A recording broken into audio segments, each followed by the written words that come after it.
Hi നമസ്കാരം. ഇന്ന് നമുക്ക് ബിരിയാണി ഉണ്ടാക്കാം. ബിരിയാണി എല്ലാവർക്കും ഇഷ്ടപ്പെട്ട ഒരു വിഭവമാണ്. പക്ഷെ ഉണ്ടാക്കാൻ കുറച്ചൊരു ബുദ്ധിമുട്ടാണ് അല്ലേ? അപ്പോൾ നമുക്ക് എളുപ്പത്തിൽ കുക്കറിൽ എങ്ങനെ ബിരിയാണി ഉണ്ടാക്കാം എന്ന് നോക്കാം. ഇന്നത്തെ ചിക്കൻ ബിരിയാണിക്ക് 1 കിലോ അരിയാണ് ഞാൻ ഉപയോഗിക്കുന്നത്. അതിലേക്ക് ആവശ്യമായ മറ്റ് സാധനങ്ങൾ: മുളക് പൊടി, മഞ്ഞൾപ്പൊടി, മല്ലിയില, പുതിന, ഒരു തക്കാളി ചെറുതായി അരിഞ്ഞത്, തൈര്, 5 സവോള ചെറുതായി അരിഞ്ഞ 5 മീഡിയം സൈസ് സവോളയാണ് ഉപയോഗിച്ചിരിക്കുന്നത്, ഗരം മസാല, പച്ചമുളക് 5 എണ്ണം, വെളുത്തുള്ളി 6 എണ്ണം, ഇഞ്ചി ചെറിയൊരു പീസ്, വെളുത്തുള്ളി ഇഞ്ചി പച്ചമുളക് നന്നായി ചതച്ചതാണ്, കുരുമുളക് പൊടി, ഗ്രാമ്പു, ഏലക്ക, കറുകപ്പട്ട, ചിക്കൻ 1 കിലോ ചിക്കനാണ് ഉപയോഗിച്ചിരിക്കുന്നത്. ചിക്കനിൽ മുളക്, മഞ്ഞൾ, ഗരം മസാല, ഉപ്പ്, അല്പം നാരങ്ങാനീരും തൈരും ചേർത്ത് നന്നായി പുരട്ടി ഫ്രിഡ്ജിൽ വെച്ച് അരമണിക്കൂർ ഫ്രിഡ്ജിൽ വെച്ച ചിക്കനാണിത്. ഇനി നമുക്കിത് എങ്ങനെ ഉണ്ടാക്കാമെന്ന് നോക്കാം. ആദ്യം തന്നെ ഒരു കുക്കർ അടുപ്പ് വെച്ച് കുക്കർ നന്നായി ചൂടായ ശേഷം നമുക്ക് 2 സ്പൂൺ നെയ്യ് ഒഴിക്കാം. നെയ്യ് ഇഷ്ടമില്ലാത്തവർ വളരെ കുറഞ്ഞ നെയ്യ് ഒഴിച്ച് ബാക്കി ഡാൽഡേ അല്ലെങ്കിൽ നമുക്ക് ഏതെങ്കിലും ഓയിൽ ഉപയോഗിക്കാം. ഇനി അതിലേക്ക് നമുക്ക് എടുത്ത് വെച്ചിരിക്കുന്ന 2 കറുവപ്പട്ട, 4 ഏലക്ക, ഒരു 4 ഗ്രാമ്പു ഇതിട്ട് നന്നായി ഒന്ന് വറുത്തെടുക്കാം. 5 സവോള നന്നായി ചെറുതായി അരിഞ്ഞതാണിത്. അത് നമുക്കിതിലിട്ട് നന്നായി വഴറ്റിയെടുക്കാം.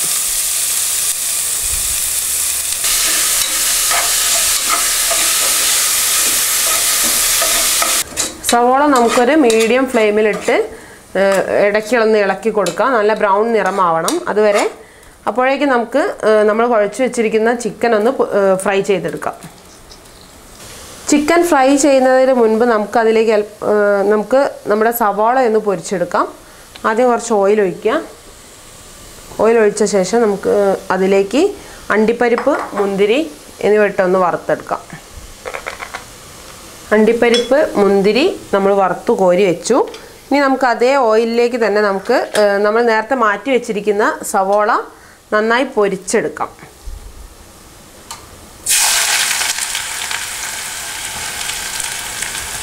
നല്ല ബ്രൗൺ കളറാകുന്നത് വരെ അത് പൊരിച്ചെടുക്കാം.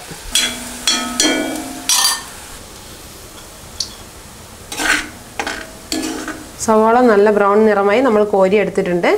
ഇനി ആ ഓയിലിലേക്ക് തന്നെ നമുക്ക് ചിക്കൻ വറുക്കാൻ വേണ്ടി ഇടാം. സവാള നന്നായി വഴന്നിട്ടുണ്ട്. ഇനി അതിലേക്ക് നമ്മൾ അരിഞ്ഞു വെച്ചിരിക്കുന്ന ഒരു തക്കാളി ചെറുതായി അരിഞ്ഞതാണ്. അത്യാവശ്യം വലിയ തക്കാളിയാണ് എടുത്തത്. അത് അതിനകത്തേക്കിട്ട് തക്കാളി ഒന്ന് നന്നായി വേവണം. അപ്പോൾ നമുക്ക് ഒന്ന് അടച്ചു വെച്ച് വേവിക്കാം. ചിക്കൻ നമ്മൾ അതേ ഓയിലിലേക്ക് തന്നെയാണ് വറുക്കാനിടുന്നത്. ചിക്കൻ ഒരുപാട് വേവേണ്ട ആവശ്യമില്ല. 2 ഭാഗവും ഒന്ന് തിരിച്ചിട്ട ശേഷം നമുക്ക് കോരിയെടുക്കാം. അപ്പോഴേക്കും നമുക്കൊന്ന് ചിക്കൻ ഒന്ന് തിരിച്ചിടാം.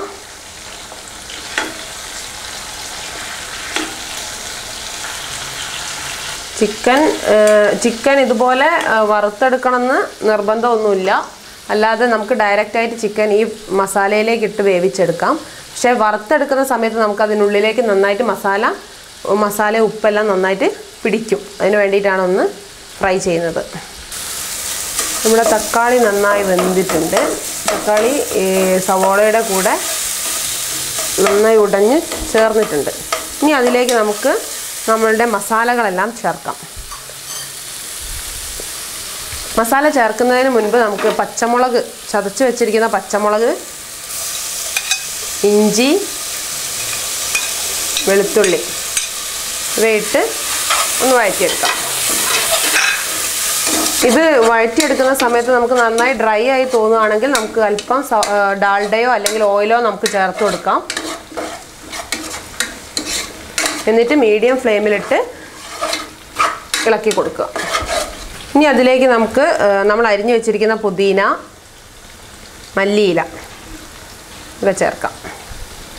മല്ലിയിലയും പുതിനയും ഓരോ പിടി വീതമാണ്, ഓരോ കൈപ്പിടി അത്രയും മതി.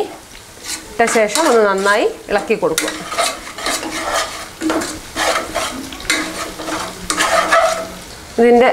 ഇത് നന്നായി ഇളക്കിയ ശേഷം നമുക്കിതിൻ്റെ ഉപ്പ് ടേസ്റ്റ് ചെയ്ത് നോക്കാം. ഉപ്പിന് കുറവുണ്ടെങ്കിൽ നമുക്ക് അല്പം കൂടി ഉപ്പ് ഇതിൻ്റെ കൂടെ ചേർത്ത് കൊടുക്കാം.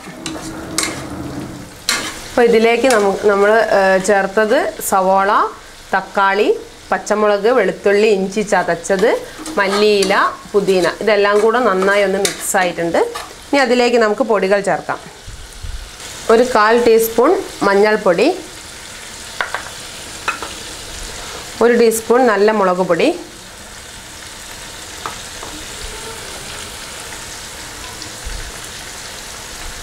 1 സ്പൂൺ ഗരം മസാല.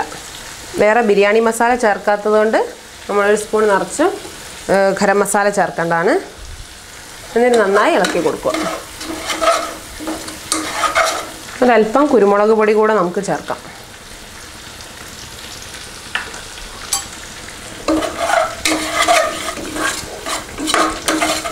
അതിനുശേഷം ഈ മസാലകളെല്ലാം ഒന്ന് നന്നായി ചൂടായ ശേഷം നമുക്ക് ഇത് വാങ്ങിയെടുക്കാം.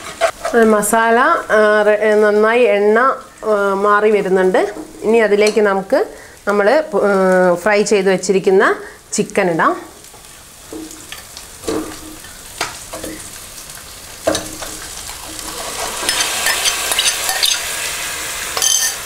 ചിക്കൻ ഇടുന്നതോടൊപ്പം തന്നെ നമുക്ക് ആവശ്യമായ തൈരും ഒഴിച്ചു കൊടുക്കാം.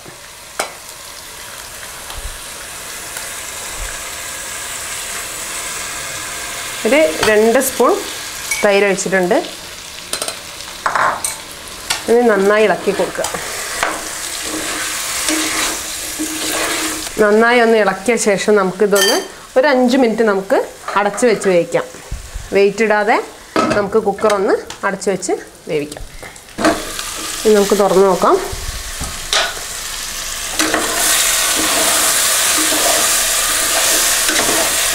ചിക്കനിലെ വെള്ളമെല്ലാം വറ്റി നന്നായി ഡ്രൈ ആയിട്ടുണ്ട്. ഇനി നമുക്ക് നമ്മൾ എടുത്ത അരിയുടെ ഇരട്ടി വെള്ളം, ചൂടുവെള്ളം ഒഴിക്കുന്നതാണ് നല്ലത്. അരി നന്നായി കഴുകി വാർത്ത് വെച്ചതാണ്. നന്നായി വെള്ളമെല്ലാം പോയി നന്നായി ഡ്രൈ ആയ അരിയാണ്. ഇനി നമ്മൾ ഉപയോഗിച്ച അരിയുടെ ഇരട്ടി വെള്ളം നമുക്കിതിലേക്ക് ഒഴിക്കാം. വെള്ളം നന്നായി തിളച്ച ശേഷം നമുക്ക് അരി ഇടാം. വെള്ളത്തിൻ്റെ ഉപ്പ് ടേസ്റ്റ് ചെയ്ത് നോക്കണം. അല്പം ഉപ്പ് കൂടുതലായി നിൽക്കണം. നമ്മൾ ഉപ്പുമാവെല്ലാം ഉണ്ടാക്കുന്നത് പോലെ ഒരല്പം ഉപ്പ് അധികം നിന്നാൽ മാത്രമേ നമ്മുടെ ചോറിന് ഉപ്പ് പിടിക്കുള്ളൂ.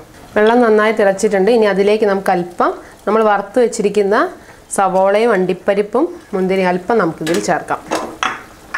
അതിനുശേഷം നമ്മൾ എടുത്തു വെച്ചിരിക്കുന്ന അരി ഇടാം. അരി ഇട്ട ശേഷം നമ്മളൊന്ന് നന്നായി ഇളക്കി അതിനുശേഷം നമുക്കൊരു 10 മിനിറ്റ് നമുക്ക് കുക്കർ അടച്ച് വെച്ച് വേവിക്കാം. കുക്കർ വേവിക്കുന്ന സമയത്ത് നമ്മൾ വെയിറ്റ് ഇടേണ്ട ആവശ്യമില്ല. അടച്ച് വെച്ച് ഒരു 10 മിനിറ്റ് ഒരു മീഡിയം ഫ്ലെയിമിൽ വേവിച്ചെടുക്കുക. ഏകദേശം 10 മിനിറ്റായി. നമ്മൾ കുക്കർ ഓഫ് ചെയ്തു. ഇനി നമുക്കിത് ഒരു 15 മിനിറ്റ് അടച്ച് തന്നെ വേവിക്കാം. അങ്ങനെ നമ്മുടെ ബിരിയാണി റെഡിയായി. നമ്മൾ ഒരു 10 മിനിറ്റ് ആയ സമയത്ത് നമ്മളിത് അടച്ച് വെച്ചതായിരുന്നു. ഓഫാക്കി ഗ്യാസ് ഓഫ് ചെയ്ത ശേഷം ഒരു 15 മിനിറ്റിന് ശേഷം തുറന്നതാണ്. അരിയെല്ലാം നന്നായി വെന്തിട്ടുണ്ട്. വെന്ത് ഒട്ടിപ്പിടിക്കുകയൊന്നും ചെയ്തിട്ടില്ല. നല്ല ഇതിൽ തന്നെ ആയിട്ടുണ്ട്. ഇനി ഇതിനകത്തേക്ക് നമ്മൾ പൊരിച്ചു വെച്ചിരിക്കുന്ന അണ്ടിപ്പരിപ്പ്, സവോള, മുന്തിരി ഇവ ചേർക്കാം. ഇനി നമുക്ക് ഇതൊരു സെർവിങ് ബൗളിലേക്ക് മാറ്റാം. നമ്മുടെ കുക്കർ ബിരിയാണി റെഡിയായി. വളരെ എളുപ്പത്തിൽ നമുക്ക് ഉണ്ടാക്കാൻ പറ്റും. കുട്ടികൾക്കെല്ലാം പെട്ടെന്ന് തന്നെ നമുക്ക് ഉണ്ടാക്കി കൊടുക്കാവുന്ന ഒരു ഐറ്റമാണ്. എല്ലാവരും ട്രൈ ചെയ്ത് നോക്കുക.